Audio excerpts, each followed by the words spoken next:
Imagine two people, right? And they have the exact same, um, just ruthless, aggressive, predatory instincts. Oh, yeah, like an overwhelming drive to just acquire resources and completely dominate their environment. Exactly. They will outmaneuver absolutely anyone who gets in their way. So one of them takes those instincts, leverages a massive amount of inherited capital, and just ruthlessly corners a market. Right. And we put that person on the cover of business magazines. We call him a visionary CEO. Yeah, but the other person, they have those exact same instincts, but they were born into deep poverty with zero capital. So they use those instincts to corner the market on a specific street corner. And we put that person in a prison cell. Right. Welcome to this custom-tailored deep dive.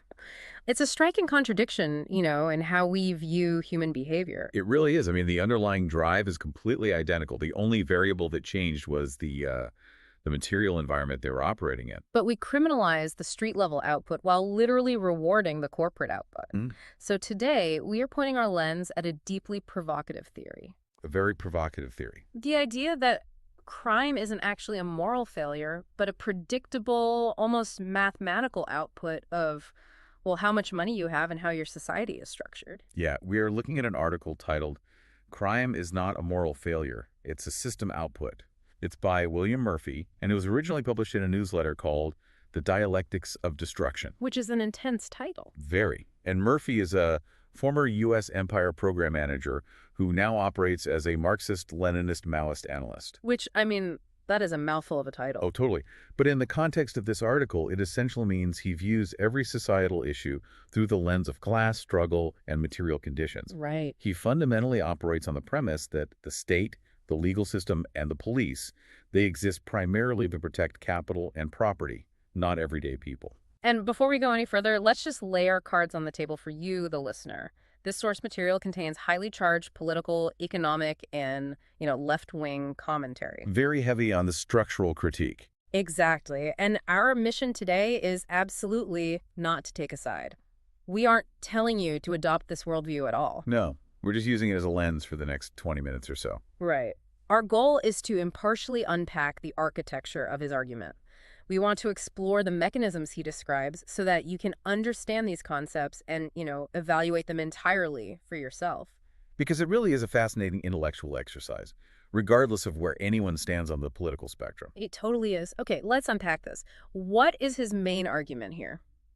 So Murphy's central thesis is that the United States doesn't actually have a crime problem in the traditional sense. Wait, really? Yeah, he argues we have a social organization problem. If we accept that premise for even a second, we have to completely rewrite how we watch the evening news. Oh, absolutely, because the dominant mythology we are all fed is that crime is just a simple equation, right? Yeah, a guy throws a brick through a window, steals something, and society points and says, bad guy, bad choice, he belongs in jail. It's incredibly clean. And it's comforting. We like things to be highly visible and perfectly categorized into individual responsibility. It makes the world less scary. Right.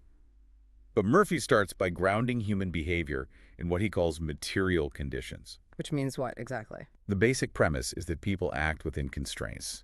If you have infinite resources, your choices look very different than if you have zero. Okay, that makes sense. He points to the intense systemic pressures currently at play across the country. Wages lagging far behind the cost of living. Oh, housing transitioning from a human necessity into a speculative financial asset. Exactly. And healthcare just being completely priced out of reach for so many. I struggle with this, though.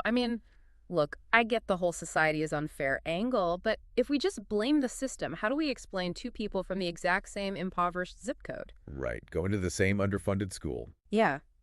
And one commits a violent crime, and the other works double shifts to pay the rent. Doesn't calling it a system output give a massive free pass to the one who consciously chose violence? It's like viewing society as a pressure cooker. If the system turns up the heat through economic precarity, the steam has to escape somewhere, right? That is the immediate visceral reaction most people have, and it's a totally fair question. But what's fascinating here is how Murphy argues we have a flawed understanding of how systems actually operate. How so? Well, a system doesn't guarantee an exact outcome for every single individual in it. It generates probabilities. Oh, okay. He isn't saying you are poor, therefore you are forced to commit a crime. He is saying the menu of choices has been severely restricted. So it's about the odds. Exactly. Think of it like programming an AI to get the highest possible score in a video game. Okay, I'm with you. If you give the AI a clear, open path to the goal, it will just walk down the path. But if you block all the normal paths, the AI doesn't just stop playing. Just gonna look for a workaround. Right. It will start running into walls, it will find a glitch, it will exploit a broken mechanic in the game's code to get the points. Wow. It's not a bad AI, it's adapting to the rules of a broken environment. And the author is arguing that human behavior works the exact same way. So when large sections of a population face intense economic precarity, crime becomes a highly rational adaptation strategy. An adaptation strategy, yes. So for a lot of people, we are literally just looking at a survival mechanism. For many, yeah, it is. It's theft, it's participating in the informal or, the underground economy just to pay the rent, when minimum wage mathematically cannot cover a one-bedroom apartment. But Murphy goes deeper than just money, right? He does. He also talks about social disintegration. When communities are fractured by decades of disinvestment, you see violence emerging from trauma and instability. And then there's the byproduct of deep alienation. Like, if you are totally cut off from meaningful participation in the legal economy and the legal pathways to dignity are blocked, you will adapt. You will find other pathways to secure status and resources. If the AI glitch metaphor holds up and people are just adapting to blocked paths, then what on earth is our justice system actually doing? That's the million-dollar question. Because our entire model for keeping society safe relies on deterrence. I mean, we just threaten people with punishment. Deterrence is the dominant response. Hmm. And his logic seems flawless on paper, Oh, right? well. Just increase the cost of wrongdoing until people decide the crime isn't worth the punishment. Right. If I steal this, I go to jail. Jail is bad, therefore I won't steal. But Murphy points out a massive, glaring flaw in that logic. Deterrence assumes people are making decisions in conditions of stability and abundance. Oh. It assumes you're a rational actor who has real, viable alternatives. Exactly. Think about the last time you saw a headline about a city implementing harsher penalties for shoplifting. Our immediate instinct is usually good, that will stop them. Right. Problem solved. But Murphy forces us to ask, if a mother is shoplifting baby formula because her paycheck didn't clear and her child is hungry, does the threat of a fine actually alter her reality? No, because the threat of jail time doesn't magically deposit money into her bank account. Exactly. Or if you are trapped in a cycle of addiction and you have zero access to healthcare or treatment, slapping a mandatory minimum sentence on drug possession doesn't suddenly produce medical recovery? The threat of a stick only works if there is a carrot you can actually reach. Wow, yes. And there's this brilliant, provocative detail from the source's comment section, quoting Howard Scott. He said, "A criminal is a person with predatory instincts who has not sufficient capital to form a corporation." Which loops right back to our opening analogy. It totally does. It explores how the exact same survival instincts play out differently depending purely on one's available resources. And if your environment normalizes violence just to walk down the street safely, your internal cost-benefit analysis is going to look completely alien to someone sitting in a quiet, affluent suburb. The data actually backs up Murphy's critique of deterrence in very interesting ways, doesn't it? It does. Criminologists have known for decades that the severity of a punishment has incredibly diminishing returns. Meaning, threatening someone with 20 years in prison instead of 10 years doesn't actually stop more crime. It really doesn't. Research shows that the certainty of consequences matters much more than the severity. Like, knowing you will definitely get caught changes behavior. Right. But even then, certainty hits a wall. I mean, you can build more prisons, you can put a cop on every single corner, you can hand out life sentences. But if those underlying material conditions remain unchanged, people will still play the underground game. Because they literally have no other game to play. Wait, so if the deterrence model is fundamentally broken because it assumes people have choices they don't actually have, then what exactly is our massive, multi-billion-dollar policing apparatus actually doing? That's where Murphy's analysis gets really sharp. If it's not preventing crime, what is its function? According to Murphy's framework, policing is strictly a downstream mechanism. It is the cleanup crew for problems generated way upstream by economic and social failures. And he dives into the historical legacy to prove this point, right? Yeah. American policing, he argues, didn't evolve to prevent harm in some universal utopian sense. It evolved to protect property relations, to control labor populations, and to manage social unrest. This is where the Marxist critique really shines through in the text. He argues that capitalism doesn't just accidentally create poverty. It functionally requires these vulnerabilities to operate. He links the engine of the economy directly to the output of crime, because cheap labor requires economic vulnerability. Right. If people aren't desperate, they won't work for poverty wages. Exactly. High rents and real estate profits require housing scarcity. The system generates inequality by design to maintain profit margins. And that extreme inequality inevitably generates the adaptation strategy we call crime. Yes. Let me make sure I am fully grasping the scale of what he's saying here. If a city council decides to slash its affordable housing budget or cut funding for public health clinics, they are mathematically choosing to increase the crime rate down the line. They are effectively budgeting for crime. That is wild. In Murphy's view, absolutely. They are turning up the pressure in the environment, which guarantees more AI glitches, to use your earlier metaphor. And this dynamic exposes why the author believes all our modern debates about police reform are entirely missing the point. Here's what gets really interesting. Yeah, the text mentions we spend years arguing over whether police should wear body cameras or get new de-escalation training or use better dispatch software. But Murphy argues these are entirely cosmetic reforms. He says we're just adjusting the interface without altering the engine. You can polish the dashboard of a car all you want, but if the engine is fundamentally designed to burn cheap fuel and spit out toxic exhaust, you're still going to choke on the fumes. Such a good point. He highlights a massive systemic contradiction here. The very same system that produces the conditions for crime then deploys armed force to contain the consequences of those conditions. And monetizes it. The article outlines a massive political economy of crime. Oh, the industries involved are staggering. There are enormous industries that rely on this steady stream of system outputs. Private prisons, the surveillance technology sector, private security services, probation software companies. They have a structural financial incentive to simply manage crime. They need to maintain the flow of bodies through the system to appease shareholders. They have zero incentive to actually cure the disease. Which brings us to the most critical part of the article. If the entire apparatus is designed to manage the symptoms, how do you ever cure the disease? Right. Having diagnosed the engine of crime as a structural material problem, Murphy argues the only way to fix it is with structural material solutions. Not rhetorical shifts, not awareness campaigns. No, material changes to how people live. So let's talk about the how and the why of these solutions. He starts with economic stability, living wages, direct cash transfers. The idea being, if you expand someone's set of legal, viable options, property crime drops. But he spends a significant amount of time on housing first models. Why is housing such a linchpin in this theory? The mechanism of how housing first works is profound, and it directly challenges our moralistic view of poverty. The traditional model for dealing with homelessness and the survival crime associated with it is treatment first. Right.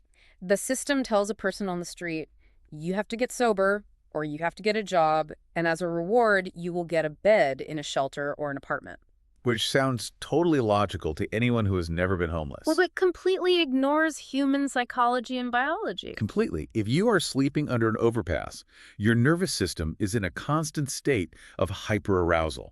You are operating purely on survival instincts. The cognitive load of just trying not to freeze to death or trying not to get assaulted while you sleep. It leaves zero mental bandwidth for long-term planning, let alone overcoming a severe chemical addiction. You're literally just trying to make it to tomorrow morning. Housing first flips the model. It says, here is a roof, a lock on the door, and a safe place to sleep.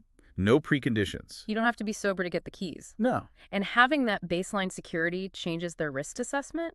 It physically changes how they interact with the world. You now have an address, which means you can finally apply for a job or get a bank account. You have a place to safely store medication. Your amygdala can stop firing threat signals constantly. You aren't forced to self-medicate just to survive the trauma of the street. By simply providing the material need, the behavioral output shifts. The data overwhelmingly shows this, reduces reoffending, improves health outcomes, and actually lowers overall costs to the city. Murphy also talks about community-based violence reduction, specifically using what are called violence interrupters. Yeah, that's another crucial piece. How does that actually work in practice without involving the police?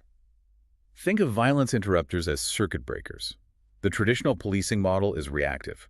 Someone gets shot, the police show up after the fact, they try to find witnesses, and they make an arrest. But by then, the damage is done, and retaliatory violence is likely already brewing. Exactly. Violence interrupters operate completely differently. These are individuals who already have street credibility and deep relationships in a specific neighborhood, often because they were formerly involved in the street economy themselves. So they have actual legitimacy in the community rather than being an outside force relying on coercion. Exactly.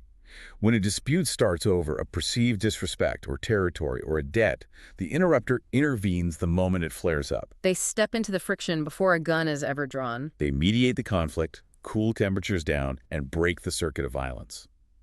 It is an incredibly effective, proactive mechanism that solves the root friction rather than just punishing the survivor. Think about your own city or town right now. Think about the local police blotter. How many issues currently handled by armed police? Someone having a mental health crisis on a corner, a dispute between neighbors over noise, someone sleeping in a public park? How many of those could be completely bypassed if a housing first model or unarmed community responders were just the default system? It is a radical reimagining of civic infrastructure.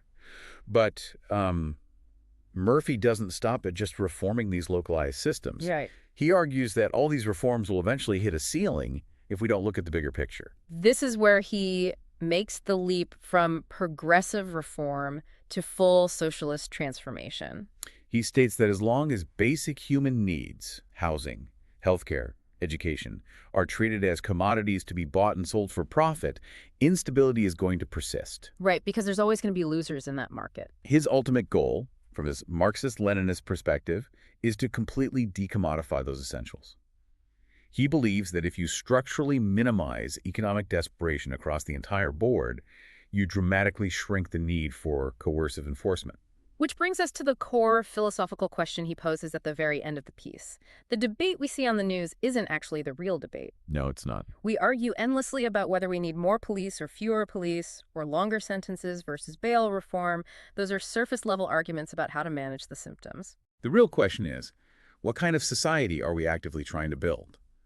Are we building a society that accepts massive inequality as a given, and therefore has to constantly manage that inequality through state force, surveillance, and overflowing prisons? Or are we trying to build a society that eliminates the inequality itself so that the force becomes unnecessary? It is a profound choice, and Murphy argues it is entirely a political one. We are actively choosing this outcome every time we vote on a city budget. So what does this all mean for you, the listener?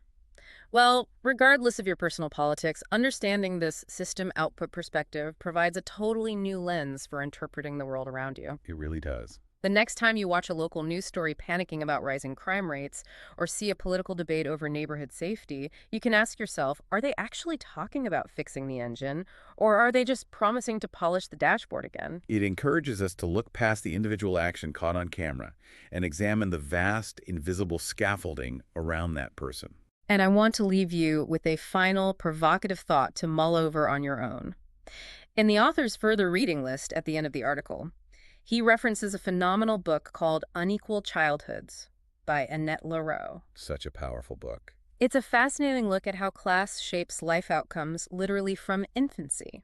It shows how the structural pressures we've been talking about begin molding a human being's vocabulary, their confidence, and their relationship to authority long before they can even speak in full sentences. It highlights how early the die is cast. The mechanisms of class begin operating on day one. So, if crime is truly a learned adaptation strategy driven by systemic pressure, class, and material conditions, what does that mean for how we define innocence and guilt in the next generation? That's a heavy question. Are we, as a society, already deciding the statistical fate of children based purely on their starting zip code, long before they are ever old enough to make a conscious choice? It challenges the very foundation of how our justice system assigns blame. It really does. It leaves you wondering, when that security camera captures the footage of a crime, when we look at that clean binary image of a bad guy making a bad choice, are we actually punishing bad individuals, or are we merely punishing geography?